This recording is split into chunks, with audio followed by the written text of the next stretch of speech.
Quality और consistent performance के लिए सिर्फ सिल्वर पंप्स एंड मोटर्स, नाम याद रखना। સૌપ્રથમ તો માનનીય પ્રધાનમંત્રી શ્રી નરેન્દ્રભાઈ મોદીજીને જન્મદિવસની ખૂબ શુભકામનાઓ અને એમની યાદો કરતાં એમના જીવન ચરિત્ર સાથે જોડાઈને આપણે જીવનમાં ઉતારીએ તો ઘણા બધા પરિવર્તન આપણી લાઈફમાં પણ આવી શકે. એટલે એમની પ્રથમ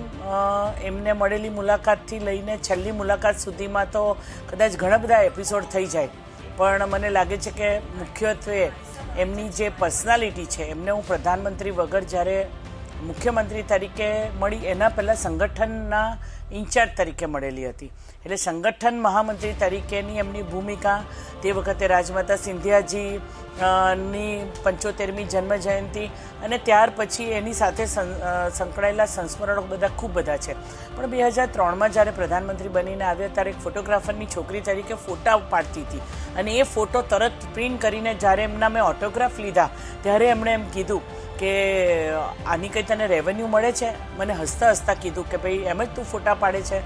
અને તે વખતની ટેકનોલોજી કેવી બદલાઈ રહી છે. એટલે કે ધારો કે મારા ફાધર જ્યારે ફોટોગ્રાફી કરતા ત્યારે જે રીતે ફોટા પાડતા અને કેવી રીતે પ્રિન્ટ થાય, અને હવે તો મેં બપોરે ફોટો પાડ્યો અને સાંજ સુધીમાં તો પ્રિન્ટ નીકળીને એના ઉપર એમનો ઓટોગ્રાફ લીધો. એટલે એ જે ચેન્જ હતો, પરિવર્તન ટેકનોલોજીનો હતો, ફોટોગ્રાફીને લગતો, એ પણ એમના ધ્યાનમાં હતો, જે મારા મનની અંદર રહ્યો. ત્યાર પછી તો જ્યારે ઉત્તરાયણ આવી ત્યારે કેલેન્ડરો નર્મદ સાથેની સ્મૃતિ સાથેના લોકોને આપ્યા, બધું કર્યું. અને પછી હું સંગઠનની અંદર મહામંત્રીમાં મહિલા મોરચામાં ગઈ ત્યારે મહિલાઓ સાથે જોડાયેલા વિષયો, એમની સાથેનું એમનું ફીડબેક, એમની યોજનાઓ જાય ત્યારે એ યોજના એ લોકોને કેવી લાગે છે એનો રિપોર્ટ જ્યારે અમારે આપવાનો હોય. અને એ નરેન્દ્રભાઈને જ્યારે અમે જોયા છે કે ભાઈ ડાંગ જિલ્લાની અંદર પણ બહેનોને જ્યારે એમણે પહેલો સેલ્ફ હેલ્પ ગ્રુપના માધ્યમથી પગભર કરી, બહેનોનું બાળકના નામની પાછળ એની માતાનું નામ લાગે અને બહેનોને ઘરનું ઘર મળે, એના પોતાના નામનું ઘર થાય. આ ત્રણેય યોજનાઓની સાક્ષી હું એમની સાથે બની છું, કારણ કે આખા ગુજરાતના 26 જિલ્લાઓની અંદર મહિલા મોરચાના મહામંત્રી તરીકે અને 7 મહાનગરમાં મહિલા મોરચાના મહામંત્રી તરીકે જ્યારે એમના સંમેલનો થયા લાખ બહેનોનો, ત્યારે ખૂબ શીખવા મળ્યું અને ખૂબ જાણવા પડ્યું. અને ત્યાર પછીની સફર રહી કે હું સંસદમાં ગઈ ત્યારે તેઓ મુખ્યમંત્રીજી હતા. એટલે મુખ્યમંત્રી તરીકેના એમના વિચારો, એમનું સરકાર સાથેનું કોઓર્ડિનેશન, રાજ્ય સરકાર અને કેન્દ્ર સરકારની વચ્ચે કેવી રીતે સમન્વય થાય, એટલે કેવી રીતે પ્રશ્નોની રજૂઆત થાય, કેન્દ્ર સરકારની પાસે કેવી માંગણીઓ થાય, એનું સામૂહિક ચિંતન કરીને એમણે જે રીતે પ્રશ્નો પૂછવાથી માંડીને આખા ગુજરાતનો એક અમને રોડમેપ આપેલો કે ભાઈ એમાં રેલવેઝમાં શું થવું જોઈએ, ઇલેક્ટ્રોનિકમાં શું થવું જોઈએ અને પોલિસીઝમાં શું થવું જોઈએ. આ બધાના ગ્રુપો બનાવીને અમે રાજ્ય સરકાર વતી કેન્દ્રમાં રજૂ કરતા જ્યારે અમે ઓપોઝિશનમાં હતા.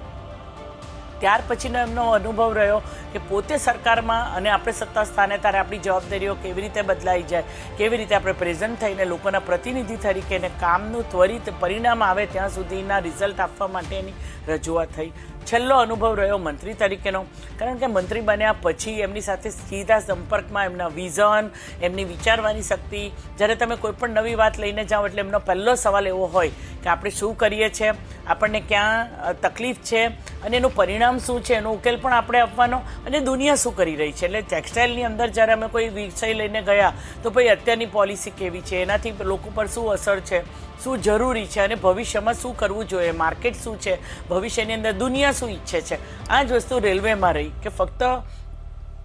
રાજનીતિની અંદર મત બેંકની રાજનીતિને બદલે ડેવલપમેન્ટની રાજનીતિ અને પરમેનન્ટ સ્ટ્રક્ચર અને એના ઉપાયો અને એનું ડોક્યુમેન્ટેશન થાય. કોવિડ જેવી કપરી બીમારી પછી અને જ્યારે તમે કોઈ સત્તાની અંદર હો, એ મંત્રીની અંદર પણ એમણે જે આખા ડોક્યુમેન્ટેશન કરાવ્યા છે કે પહેલાંના વખતમાં એવું થતાં કે કોઈ મંત્રી ચાર્જ લે તો એને પહેલો આખો અભ્યાસ કરતાં ખૂબ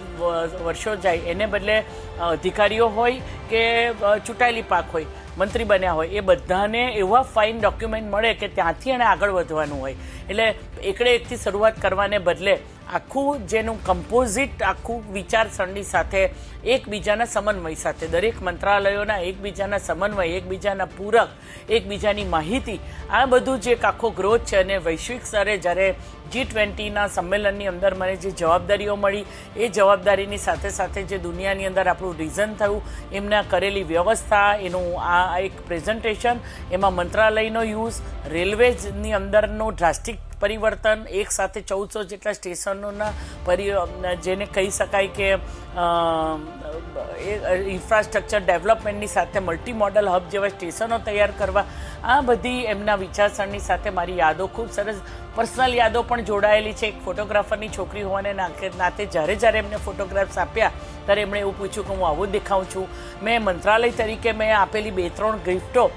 ટેક્સટાઇલ મંત્રાલય તરીકેના સ્કાર્ફ જ્યારે પોતે પહેરી રહ્યા છે, રિયલ જરદોશીનો ખેસ હોય જે માતાજીના દર્શન કરવા પહેર્યો હોય કે તિરંગાવાળો બોડોલેન્ડથી લીધેલો ખેસ હોય, એ જ્યારે એમને આપ્યો ત્યારે કેવી રીતે બને છે એ બહેનોના સુધી પહોંચીને એમનો આભાર માનવો, આ બધી જ ઘટનાઓ જોડાયેલી છે. એક વખત વડનગરના લોકોએ જે